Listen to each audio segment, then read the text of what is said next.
Good evening, sir. Hello. Table for two? No, just for one, please. One? Yes, oh, one. the lady's joining you later. No, I'm on my own, just one. The gentleman's joining you later. No, I'm on my own. You're not from one of the guides, are you? No, I'm not from one of the guides. I like to eat. I'm just on my own. It's early, the restaurant's empty. Just for one. Well, we're not going to fill it very fast if we get singles all night, are we? Chico. Single.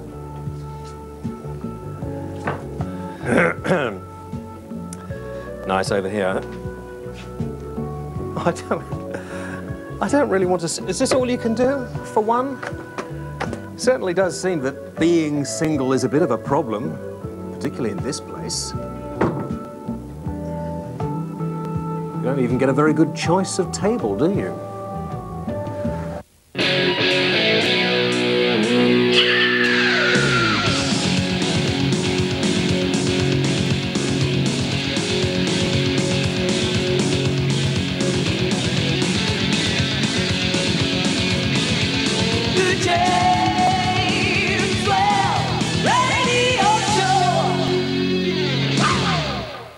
I decided to walk out of the restaurant. I mean, if you get treated like that, what do you do? In fact, tonight's program is all about complaining and being single. You can mix the two together. I'm reliably informed, so we'll see how we go. The phone number coming up on the screen, there it is, 0532 46 1000. If you have any nice stories about complaining, garages, they're good places to complain. Ever had a problem with a garage, restaurants, hotels, the whole gambit of complaining and being single, going into a restaurant or trying to book into a hotel if you're single, apparently, I don't know, I've never had that problem, apparently can be very, very difficult. So if you have any little stories about that, please give us a call and we'll have a chat about it. Guest on the show tonight, we're going to chat to Cleo Rocos, we've got Matthew Parish MP, we've got music from the Fish Monkey Man, isn't it? Fish Monkey Men? Fish Monkey Man, wasn't it? I was right first time, excuse me. And we've got some phone calls. Let's take some phone calls straight away. Mike is on the line. Hello, Mike. Hello, James. Yes, Mike, hi. Hi. Well, I could tell you about being single or complaining, but I'd rather tell you a story about being single. You sure? May I do that? Yes, you carry right on. Well, can I ask you the definition of closing time at the pub? The definition of closing time of the pub is... It's when those that haven't got anybody to go home to and those that have got somebody to go home to get together and console each other. Now, you're single, aren't you? I didn't think that was very funny, actually. You're single, right? Yes. Okay. I'm divorced, actually. You're divorced. I could tell that from the sort of timbre of your voice, actually. But never mind. Thank you very much indeed, Mike. Alistair. Hello, James. Yes, Alistair. Yes, I'd like to complain about something. It's a sort of racism which has been grossly overlooked by most of the British public. A sort of racism? Indeed, yes. You mean... the most common amount of racism that you get talked about is racism against colour. Yeah? It's a very boring call, thank you, Alistair. I don't know what it has to do with what we're talking about. A little music, I think, before we go any further. I think I'm going to have some music. This is Jane's Addiction. Nice video, this. Have a look at this, you'll enjoy it. It's called Been Caught Stealing. I always take, you know, the first couple of calls on the show, and I call Matthew Paris an MP, and of course he's an ex-MP. And when I go back in and we do the show again later, I'll have to sort of rehearse it. Well, it's a live show. Well, it's a live show. Just about. Just about live, yeah. Last time we were in a restaurant, you were on the table dancing the lambada. I think I did a little routine from a chandelier, if I'm not mistaken. Oh, yes, yeah, I remember that. Cartwheeling over candles. Now, you're single, aren't you? Oh, terribly. Is it a problem? No, it's great. Well, I've never known married, so... Haven't you? No, of course not. Do I look married? No, you don't look married. I mean, to be quite honest, you don't look married at all. Do you have a problem? I mean, if you go on holiday, apparently on holiday, there are lots of supplements put on for single people. What's a supplement? I don't know. I mean, it's one of those things you look in the brochure. It says supplement. No, well, that I don't know if it's a place you can go to. That must be for people who actually go on holiday by themselves. And yeah. If they go on holiday by themselves, it's because nobody else wants to go with them, so they should go by themselves. They're probably quite revolting. Probably ugly, horrible people. And stenching. And stenching, yes, yes.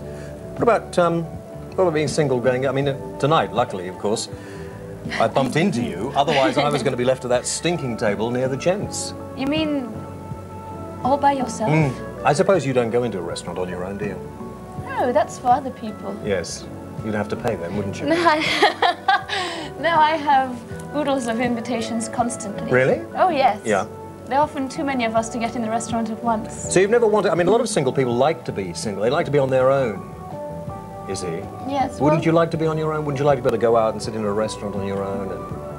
No, I'm fairly self-amusing, but no, and you have to chortle with people. It's important to have people to be with. Yeah. On your own. Most people who, as I say, if they want to be on their own, most of them have a problem, so it's best that they're left alone. Yeah. And not with us. Look, there's an empty chair. Not now, we're speaking, please.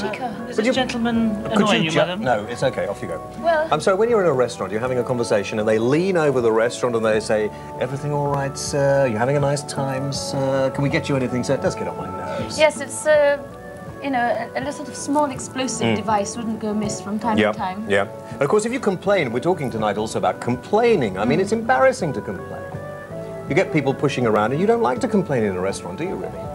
Well, I don't know. It depends what they bring you. If they bring you food that has obviously been tampered with in an sort of palatable fashion, then I must complain. Well, the sort of charges on the menu here, I should think they wouldn't even dream of doing. They're not charging, are they? Are they? I hope not. I thought they were.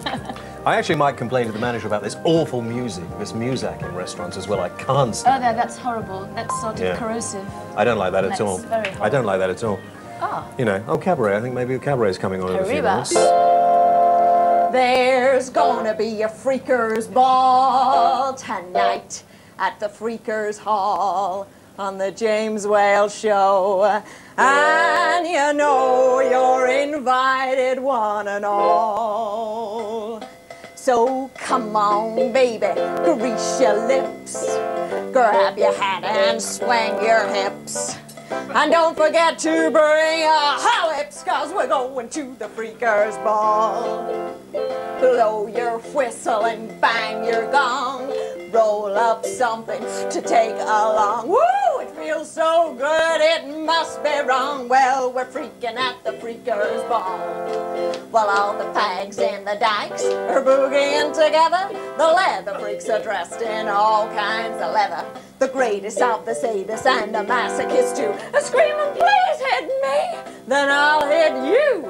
The FBI are dancing with the junkies, and all the straights are swinging with the fuggies. Across the floor and up the wall, well, they're freaking at the Freakers Ball. All together now, vo-vo-vo-de-o-da-ro-da-da-do. Hey-o-ro-ro-de-o-da-ro-da-da-do. Well, we're freaking at the Freakers Ball. Well, everybody's kissing each other, brother with sister and son with mother. Come on, smear my body up with butter, whoops, and take me to the Freakers Ball. Pass that rope, please, and pour the wine. You know, I'll kiss yours if you'll kiss mine, and I'm gonna boogie till I go blind, freaking at the Freakers Ball. Well, there's white ones, black ones, yellow ones, and red ones. Necrophiliacs looking for dead ones. The greatest of the sadists and the masochists too are screaming, please hit me, then I'll hit you. Everybody's falling in batches. Pyromaniacs are striking matches, and I'm gonna itch me, ooh, where it scratches. Freaking at the Freakers Ball. That's what I said, babe. Freaking at the Freakers Ball. Woo! We'll have a ball.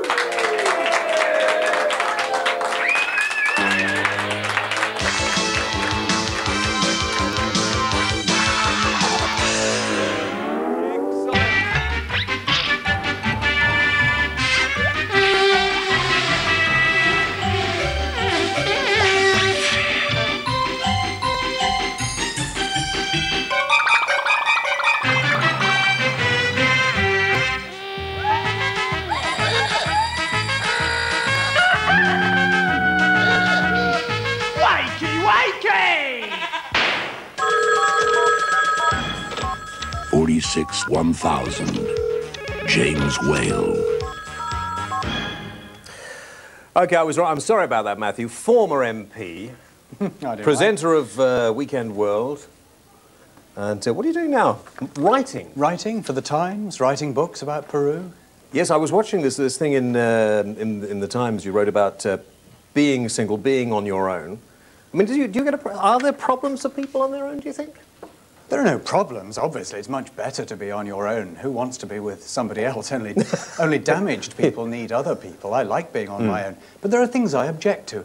Now, one of them is wedding presents. I spent all my life buying wedding presents for other people, and no one's ever going to buy a wedding present for me because I'm never going to get married.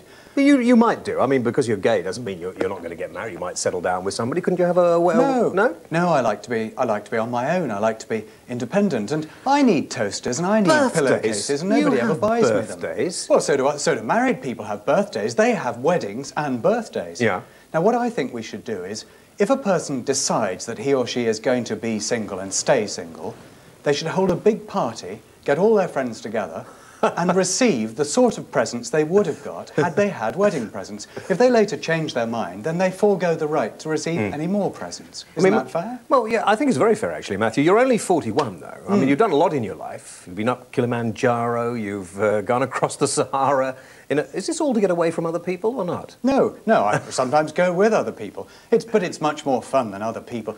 I don't see why one wants to spend one's time with other people. You take other people with you to help you do things, to help them do things. You do things with people, but you don't want to spend your time staring into somebody's eyes and growing old with somebody, do you? Well, no, I don't, Matthew. But, I mean, I wonder if this is because you were sort of disillusioned at an early age being a politician. Apparently it says that they thought perhaps at best you were just a little eccentric and at worst completely mad. No, Mrs. Thatcher always looks at me as if... There's something about her eyes that says...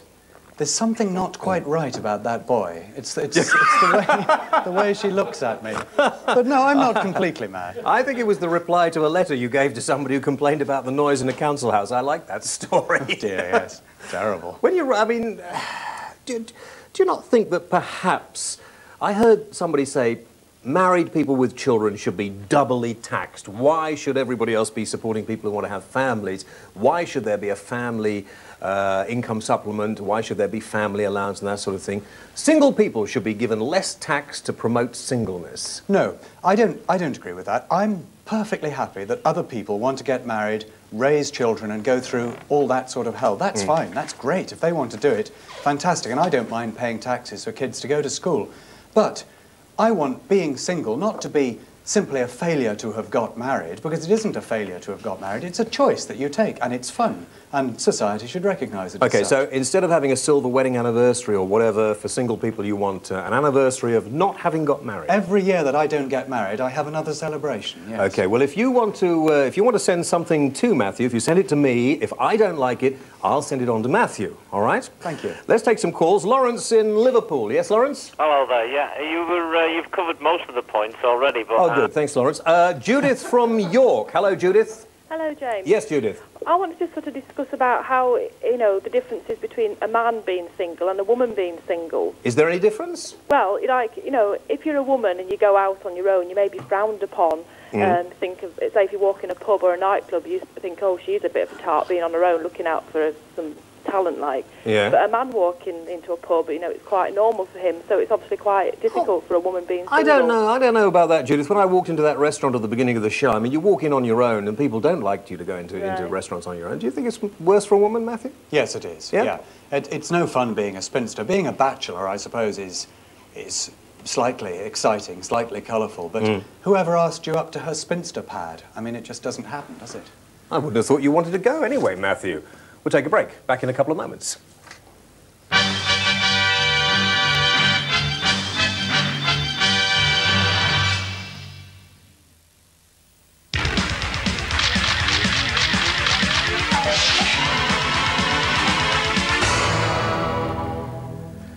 Whaley's on.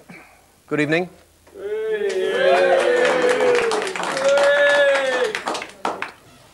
OK, well, I shall talk to the floor manager about the lack of queue for the audience after the programme. OK, now, I'm joined here by Keith Betton from ABTA and David McNeil, who is the National Consumer Council's spokesman on TV and in the press and stuff like that. Is that right? Well, sometimes. Sometimes like that. I think we'll start actually with Keith on single holidays before we get into complaining. I mean, I see on the particular holiday here, I've got the Kuoni Worldwide brochure. We'll have to ask Matthew if he's been on any of these trips sometime. And there's a £60 supplement here on one of them if you want to go as a single person. That's a bit unfair, isn't it? Well, you find hotels, what they do is they build all these areas of wonderful bits of concrete, and they put double rooms all the way through and no singles. And they know they can make money out of single people by charging them extra. Because the trouble is, single people are in the minority, and it's always a problem, and here is the minority here, because he's the only one single here. No, the producer's single, but we won't go into that right at this particular moment. It seems to me, I mean, for 60 quid, you might as well go and get somebody off the street and offer them a free holiday. Excellent idea. I think go to the airport, pick somebody up as you're going out, and, you know, fix it up on the way, definitely. Is this ABTA? Yeah, it's written in our code, definitely. It is? Oh, OK, fine. If you hear from ABTA, it must be OK. I can't understand £60. I could understand maybe another 20. I mean, nobody wants to live. The old hotels that had those single rooms, you went into a single room, you couldn't find anywhere to put anything. There's actually a special agency you can phone up in London, which will find you a partner to go on holiday with. What you do is you pay £40, and they'll put your name and all your details into a databank. Yeah. And you'll find you 3 people you can ask if you want to go on holiday. 3 people you can ask to go on holiday. Sounds like the sort of holiday for most of the audience here. A little ugly they are, anyway. There are some secrets. People you've never met before? Yep. Completely strange people? Absolutely. Would anybody here go on holiday with somebody they've never met before? No. Exciting. I wouldn't go on Not the most exciting audience I've actually squeezed in here, but, I mean, if you get a look at those, look at them. Have you seen anything less exciting than look at them? Unfold your arms, will you, when you're in here? OK, let me ask David here. David, complaining, and I'm sure we'll get the two... has absolutely nothing to do with being single, by the way. All right? Nothing at all. We're changing the subject a bit, but David, if you feel like complaining, carry on. Or Keith, I should say. When you go in and complain, it doesn't seem to me a big problem. You go in and shout at people and browbeat them. You usually get what you want. Well, that is true most of the time, but many people, and in fact actually millions of people every year, get fobbed off with shoddy goods and get very poor service, and actually never get any money back, never get any compensation, and never get the problem sorted out. But you have the law behind you now. I mean, if you buy something, for instance, you can usually get people to cough up in the end, can't you? Well, that's generally true, but a lot of people are quite embarrassed and quite nervous about going into a shop and causing a fuss. If you compare British consumers to, say, the Americans, where complaining is an art form, we're so far behind. We're, Italians are quite good at that, actually. Italians are fairly good at complaining. I quite like the way the Italians complain. The other thing is that if you go into a restaurant like we were earlier, or maybe if you go into the theatre or something like that, it's a less tangible thing that you can complain about, and there are people standing around watching. Very briefly, what's the best way to do that? That's true, but you can actually negotiate the bill down. If you don't think you've got the standard of service that you should expect from that restaurant, or from a theatre, or from whatever, you can, there is an implied contract. You can, in fact, say, look, I'm not prepared to pay this money for it. OK, David, we'll come back and talk to you a little bit later on and find out. I mean, you seem a very sort of shy person. I can't see you really getting physically into the complaining mode there. Well, that could be true. But I want to go back to Keith, and this bit about finding yourself a mate to go on holiday with, because that's really the important thing on being single, isn't it? So last year, or I think a year and a half ago, we went to investigate how you could possibly find yourself a mate. Here's an idea.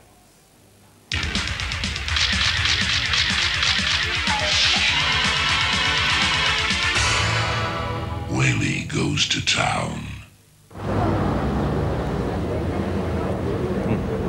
There are 10 million people here in the mighty metropolis, and it shouldn't be too difficult to find that perfect date, but I'm having a few problems. So I tell you what, I'm going to a place called Dateline Computer Dating, just round the corner.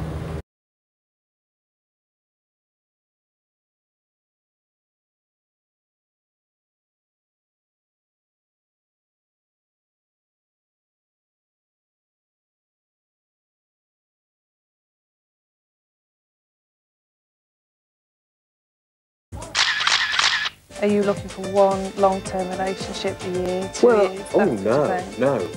Couple of days, you know. Couple of days? Couple of days, yes. I'll borrow your pen. Couple of days, OK. Right. OK. Apart from that, I think I've done what I can. Do you want to check it for me? Yes, please. Yes, please, go ahead. Yes. I'll put your thingy-bob back. The only trouble with it is you say you don't like to spend your leisure time with other people.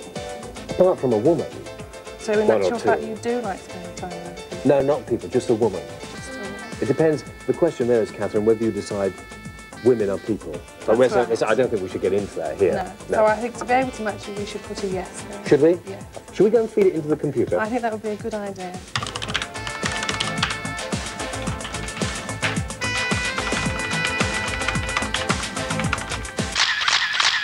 primarily we find that the people who use dateline, certainly the top 30%, are people who perhaps are computer operators, accountants, teachers, nurses. Is that because they're very boring or because No, not at all. No, I see. It's because of the type of work they're in. They're perhaps, I mean, take nurses, they're going on duty when you and I are probably going home and going out socialising. A lot of people find it very difficult because of the hours they're working. So you're saying, you're saying join a place like yours, and there are lots of nurses on the book. Is that what you're telling me? There are a lot of nurses on the book can't find themselves a mate. And what, accountants? A lot of other people too, yes. Yeah. Women at home, perhaps women who have been divorced and have to stay at home because they have children. How many people, you don't have to answer this if you don't want to, Francis, how many people come here for the wrong reasons? It sort of doesn't happen, because by the time someone has filled out a questionnaire with 200 questions, they've paid a membership fee of, say, £85.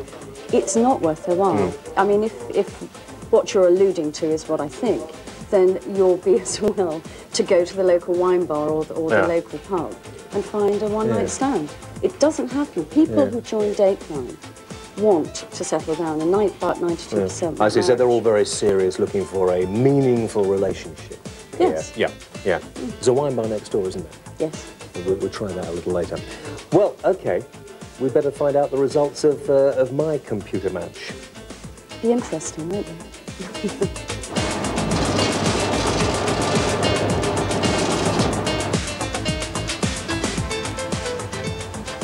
There we are. No flipping good. They said I was illiterate. They couldn't fix me up with anybody I really fancied being fixed up. In fact, what they said was I'd probably be better off in the wine bar.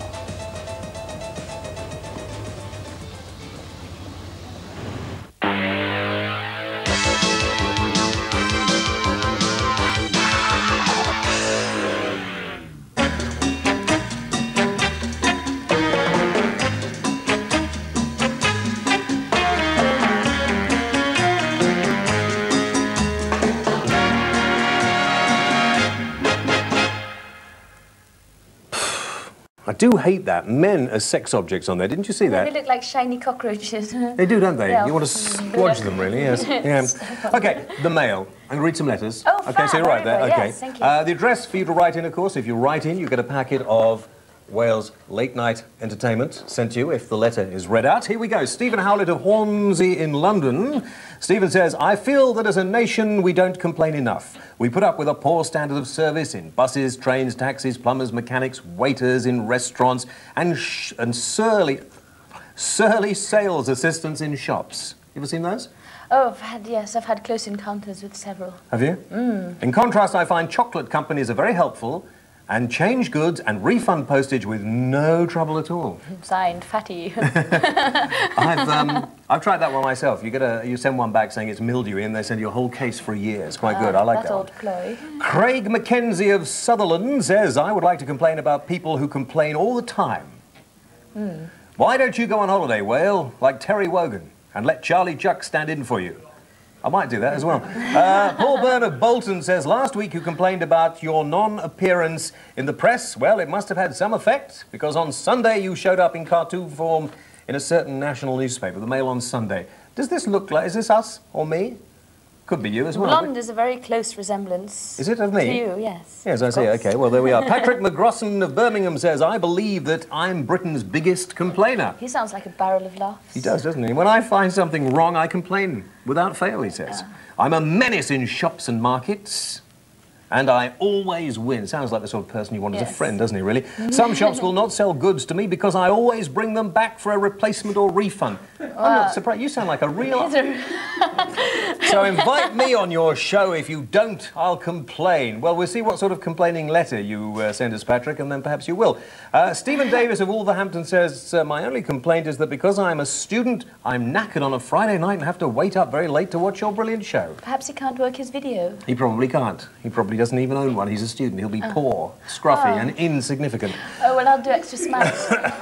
Brian Pollitt of Landudno says, in December I had a letter about Le Pétomane, the French farter, read out. But no packet of Johnnies arrived. If this letter is read out and I get no parcel with 2 packets, then I fear I shall be writing to the chairman of Yorkshire Television. Don't do that, Brian, for goodness sake, don't do that. We'll send you a couple of packets of these. He probably doesn't know what to do with them. We'll send them. Robert, they're jiffies, but late night entertainment. Robert Chapman of Skelmersdale says, in response to your programme about cult TV, which was, of course, great, I'm a little too modest to really say that. He said, you neglected modestly, of course, to mention your own show. Well, you answered your own question. I'm a big fan of Cell Block H and get really pissed off when they drop it for snooker. What's Cell Block H? What's what? Cell Block H. Cell Block H. It's... How can you describe it? Sort of lesbian night out, I suppose. No, but it's fun, you know, it's a bit like Crossroads set in a woman's prison. Great. You'll enjoy it. Anyway, he doesn't like that. OK, now, you may remember last week we had a vote line. Can we have the up on the screen? There we are. The response, please. Thank you. We had 3,634 calls to bring back Doctor Who. Quite right, too. 1:30 in the morning, I thought it was very good. And 2,070 to bring back one of my favourite all-time programmes, Crossroads. Very good indeed. Very good indeed. Now, the competition last week, we asked you to identify this VT.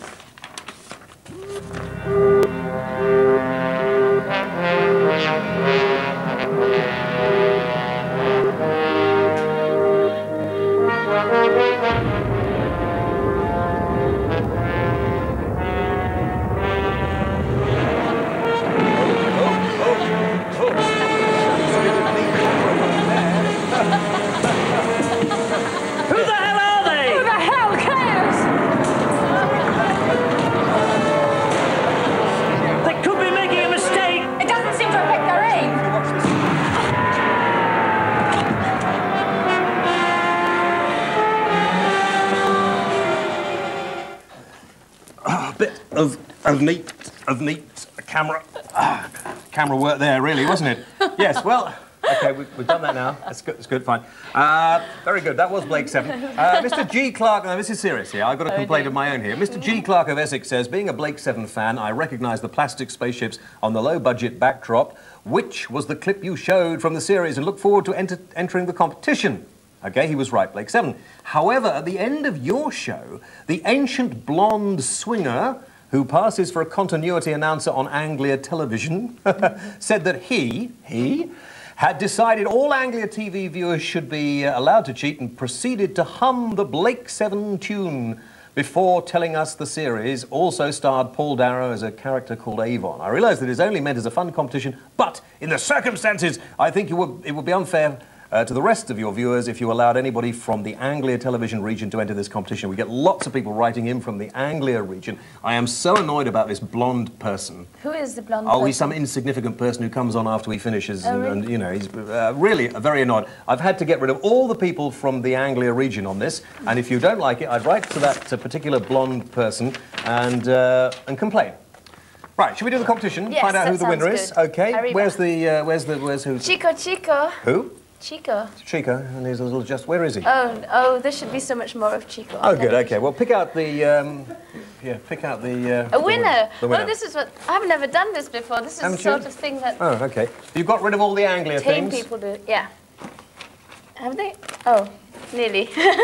Not that one. Let her pick one out. Get down to the bottom for good... Tip them on the floor. He'll have to pick them up afterwards. Dear Whaley, pretty sure it was a Blake 7 clip because you could almost see the strings behind the camera wobble. I love the word wobble. Do you? Well, we'll walk on to the to reception now because May, Terminus Road, Anglia. No, Brighton. Brighton, really. Brighton. Outside. Sorry, I'm all caught up with my wires twisted. P.S. Will somebody please buy Survivors from the BBC and show it? What's Survivors? I don't know what Survivors is. So guests after your show. I see. OK, you won't lose that, will you? No, I won't. Because we need that for later. Oh, look. Oh, it's got naughty women on there as postcard well. stuff. Yes. Nobody here from Brighton, is there? No. Why'd you get an audience in here when they don't... I said there's nobody here from Brighton, is there? No! It's very, very difficult. I'm sorry about that. So anyway, Blake 7. Do you ever watch Blake 7, Matthew? No.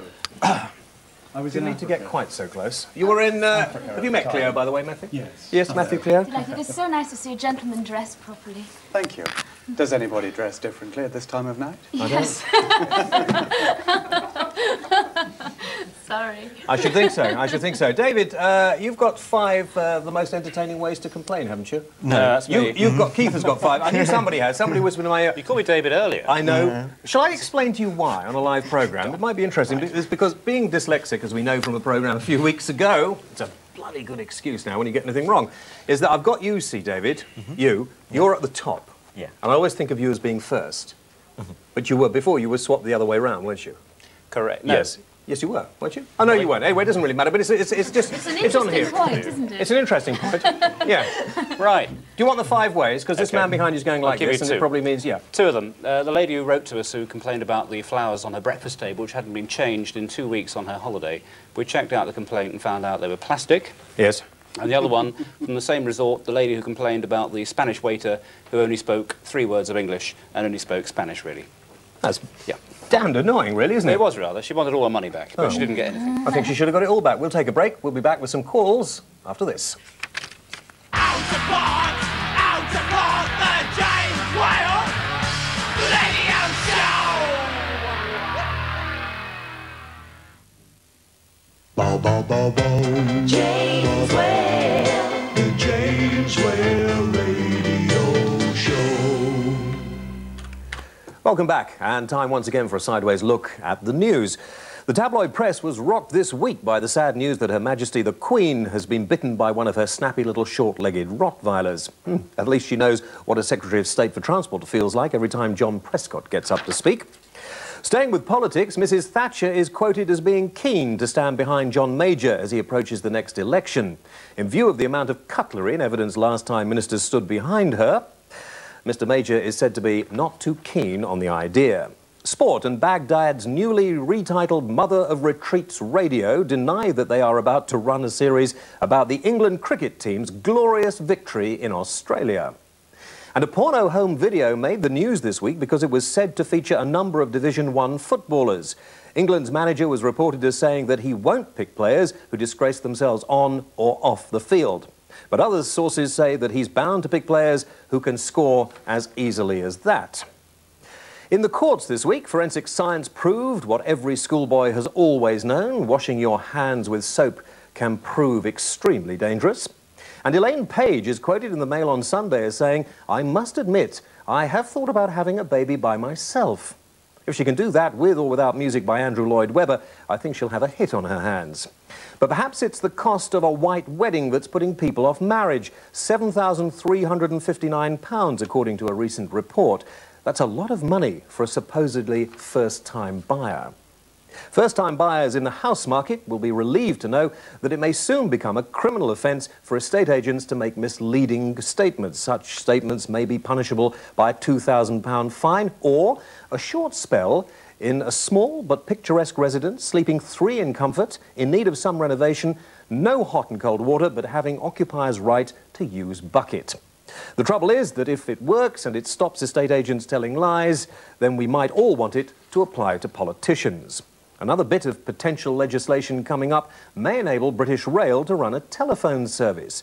If that happens, presumably if you do eventually get through to the right number, every 2 minutes your call will be interrupted by one voice telling you who you're ringing and another one trying to sell you hot bacon and tomato rolls. A mass of family planning news around the world this week. The Irish Family Planning Association was fined £500 for selling just 2 condoms. Would you spend that much money on a couple of mates? Meanwhile, in Germany, they're giving condoms away. 20 condoms a week have been awarded to an unemployed man. It's not that he hasn't got a job. He doesn't have time to work. And in China, apparently 50 men who made their wives pregnant without the government's permission have been caned on their bare bottoms. In an effort to keep down their own expenses, a number of MPs are eager to see a similar scheme set up over here. And finally, Winnie the Whale, who was seen on this show last year, is soon off to the States in search of a mate, as apparently she has reached sexual maturity. Well, here she is. It says here, playing with someone who hasn't. Who wrote this?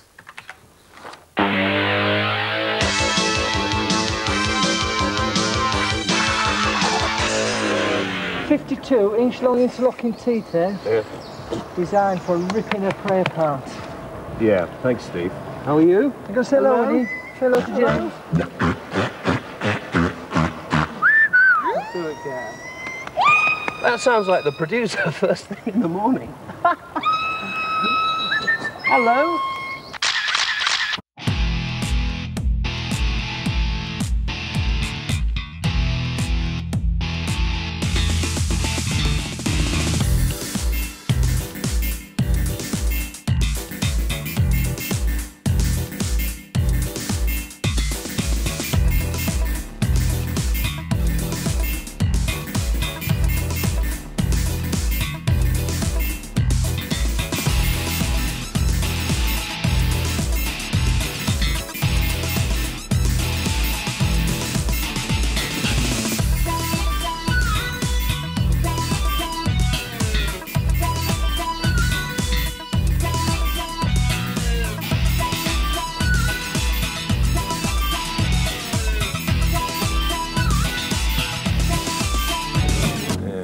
That's lovely. That was, so far, no offence to any of my guests here, that was one of my most favourite and memorable things I've done, I think. Really Have you done that? You do a lot of things like that, don't you, Matthew? I've never swum with dolphins. I'd love to do that. Yeah. Now, that was a whale, Matthew, but I mean, it was... That was a no, whale? No, it was a killer whale, Matthew. Good God, was No it? wonder you got out of politics, Matthew. Anyway, whilst we were watching that, I mean, Cleo, you and Matthew have been getting very cosy here. I'm Yes, getting a we little have. annoyed, just a trifle annoyed. There is an electricity. Isn't there? Yes. Two single people, you see. Is that my thing? Sorry. I beg your pardon? My things are clanking against that little Would guy. you don't touch that? It's nothing to do with your thing, no. Oh, it's not me It's after probably all. the band. It's probably the band. Yes, Yeah. we were saying how fab we are. Yeah. The to each attraction was other. immediate. Yes. Because it was going to ruin this programme about being single, you see, and, Well, and marriage is on the cards. and complaining. Marriage is on the cards. Can we say that here on this programme? Matthew Paris and Cleo Rocos could be getting married. David from... David Bradley, is that right? Yes. Not David from Bradley. How are you, David? Well, thank you. And you, James? Very well, David. Now, cut the crap and let's get on with it. Oh, 10 years ago, I set up a nudist club for single people. I thought you may be interested to know that. Ah, well, I won't be in the slightest bit interested, but, well, Matthew and Cleo, both single people, and you too? I'm single, yes. Yes, OK, well, that's all right, yes. Right, come on then, tell us a bit about it. We've got 3 takers here. 3 takers for the nudist club. David, get to the point. Why did you have to start up a nudist colony for single people? It's not just holidays, it's a club. It's a nudist club is a social club for people who want to indulge in social nudity. Yeah. Whatever Nudity, purpose. how unsavoury. It's nothing worse than looking at other people naked, is it really? Oh, but you don't look at other people naked. Sorry? You're too worried about how you feel No, I'm not yourself. worried at all. I'm more worried about looking at other people naked than being naked David, myself. do you have this problem? You sound very, very nervous, and probably because you sort of walk around with everything sort of getting aired, I suppose, and... I mean, it's not a nice thing seeing the human body naked. If we were all to take our clothes off here on television tonight, people would throw up at home. Well, some of us, anyway. Maybe they would, Yeah, OK. Well, David does sound an exciting man, doesn't he? And probably one of the most entertaining places. Gavin, hello, Gavin, you're on the air. Yeah, hello, James. Hi. I'd like to complain about being single. Yeah? And about all the complaining that's going on your complaining programme. OK. You're single? Yeah. I'm not surprised. Right, Gary, hello. Hello? Yes, Gary. Let's try and get a bit of something. I don't think about football on television. You want to talk about what? Football. You want to complain about football? Yeah. Oh, good. Well, I'd like to agree with you. Yes, carry on. Too much of it. Too much football? Yeah. Well, I hope the TV people are taking note of that. Too much That's football. right. Does everybody here agree too much football? Yes. Yes, obviously they do. Thank you very much indeed, Gary. It's my show. David. Hello, David. David? Hello? Yes, David. Come on, for goodness sake, wake up. Yes. Well, Never mind, David. Wouldn't you like... Matthew, wouldn't you have liked to be able to do that when you were in the House of Commons? Just cut people off. Yeah, Oh, would you it like one of these, you know, Maggie got up and had a go at you, or somebody like you, or the speaker got on your nerves? It would be absolutely marvellous. Better than cutting people off if you had a sort of zap gun in the House of Commons and you just saw people Laser exploding gun. as Oh they yes, stood to speak. AK-47. Yes. Those are always effective. Sort of an invisible one. Just see people exploding. The problem is that the minute any member got up, everybody else would press their zap guns. So at the end of the day, there'd be nobody left. Very nasty. Quick call from John. Hello, John. Hi, James. Yes, John. I'd like to complain about traffic wardens. About what? Traffic wardens. Traffic wardens? Yes. I'm interested. Do you ever get any of the National Consumers Council complaints of traffic wardens? We sometimes do, but it's about people complaining about traffic and not being able to park where they want to. They never complain about traffic wardens? Well, we haven't looked into the problem, really, as yet. I think you should, particularly for John. Would you like him to look into it? Well, the thing is, my car's been parked in double yellows, and I've had a parking ticket. Yeah. The car in front, traffic warden looked in the windscreen and walked off. Good. Couldn't happen to a nicer man. Thank you very much indeed, John. That's nice talking to you. I'm always sympathetic. I think what we'll do now is have a little music, so we might try and squeeze in a few more calls. Is that okay? Yes. Don't mind if I push past you? No, not at all. I mean, if you and Matthew feel careful, heave your buttocks over. sit next to Matthew. If you and Matthew feel so disposed, you could dance together. Perhaps. Why not sit on him? I said just sit next to him. I didn't say sit on him. Now, as always, we like to bring you music with depth, soul, and a lot of sophistication. I think we've got a great band for you tonight. The first time on TV, guys, isn't it? Yeah. First time on TV. It won't be the last time. They have a very unusual name. Ladies and gentlemen, please welcome Fish Monkey Man.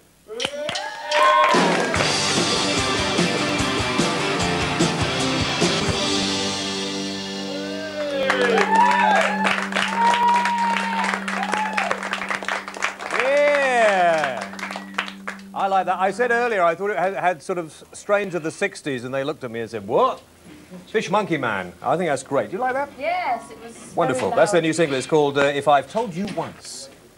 If I've Told You Once. I noticed you swapping telephone numbers with Matthew. I'm getting really peeved about this. Just a business assignment. Oh, of course. What, you and Cleo going to double act? We're going to do some little light arms trading. Yeah, I see. Keith, where are you, Keith? I'm here. Keith, the abdomen over here. I see Keith on the bottom here. It says, you have never lived alone. This is true. I mean, I've never ever. Well, I've been married. I've been married twice, and I've lived alone twice. Yes. But with my mother twice, and with two wives, separately. It can get very difficult. This time in the morning, I mean, what is it? Sort of 5, it can get very difficult. Keith, get stuck in here. Tell us what we do. I mean, if we're David. No, you're David. It's David. Keith. I'm Keith. If you like, I'll call myself David. You call do me a yourself favour, Keith. just change round. Would you change round the chair? That'd be much easier, okay? That's fine, okay. I'm George. Matthew, humour from an MP is not nice. I remember that programme you did where you went and lived on 20-odd pounds a week for Tyne Teas, wasn't it? Yes. Was it? Yes, I remember that. In Newcastle, yes, Scotswood right. Road. Yes. I know it well, yes. So if you do anything like that again, Matthew, I'm going to bring the programme up. Keith. David. No, I'm talking to you. Oh, sorry. You'd think we'd rehearse this, wouldn't you? David, seriously. Yeah. If people have a problem with a holiday, all right, they want to complain, is it any use going to... Well, to be fair to him, yes, ABTA's quite a good complaint scheme. However, what we're worried about at the moment is that the tour operators themselves... Thanks. Everybody's a comedian. Have you noticed that? Yep. Just... I'd have kept it. Pushes off their own complaints, their own dissatisfied customers, and say, "Oh, talk to ABTA, they'll sort it out," without actually getting the finger out themselves and doing something about it. Cleo, actually, you complain quite well, don't you? Yes, I complain under a different name of Celia Lombard. I phone up and do verbal razor blades. You do verbal razor blades? Oh, well. Possible. There we are. Well, we're going to continue talking about being single and complaining, and Matthew and Cleo are going to get together. Next week, the Whale Show goes to Buckingham Palace. That'll be entertaining, won't it, when I investigate the investiture system. And Cleo and I have both decided to give ourselves titles. Yes, and tiaras. And tiaras. And Matthew and David and Keith. Gowns, yes. Keith and David. Have a nice weekend. Join us again 1 o'clock next Friday, Saturday morning. Until then, from all of us, goodbye. So, lady, do you fancy... Give him a kiss. Go on. Just sort of... Very nice That's enough. I'm going home now. I've had enough. No. Ruined my reputation for saying things.